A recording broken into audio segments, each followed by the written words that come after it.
So kids ప్యాంపరింగ్‌లో Sunday pampering day అని చెప్పాను కదా! దాంట్లో భాగమే ఈ హెయిర్ కోమ్స్ వాషింగ్. సో, ఈ ఫస్ట్ ఉన్న 2 అయితే ఇప్పుడు చూపిస్తున్నాను కదా!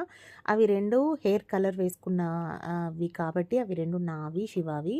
సో, ఇవన్నీ అయితే పిల్లలవి. ఇక్కడైతే మంచిగా వాష్ చేసేసి ఎండకి పెట్టాను. పెట్టి ఇంకా లోపలికి తీసుకెళ్ళి పెడితే వీళ్ళు హెడ్ బాత్ చేసినప్పుడు, ఆయిల్ రాసుకున్నప్పుడు ఒక్కొక్కటి వాడుతా ఉంటారు. దానివల్ల డాండ్రఫ్‌ని మనం అవాయిడ్ చేయొచ్చు. సో, ఈ ఫుల్ వీడియో లింక్ అయితే మనకి కింద ఈ టైటిల్ కిందనే ఉంటది చూడండి. మీకు నచ్చినట్లయితే కామెంట్ చేయండి అండ్ లైక్ చేయండి.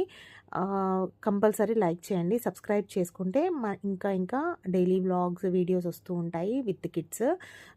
సో, షౌట్ అవుట్ అయితే ఈరోజు ఈ షార్ట్స్‌లో చెప్పాలా? ఫుల్ వీడియోలో చెప్పాలా? నాకు కామెంట్స్‌లో చెప్పండి. సో, నాకైతే చాలా డౌట్స్ వస్తున్నాయి. బట్ మీరు కామెంట్స్‌లో చెప్పట్లేదు కాబట్టి నాకు అర్థం అవ్వట్లేదు. కామెంట్స్‌లో చెప్పండి.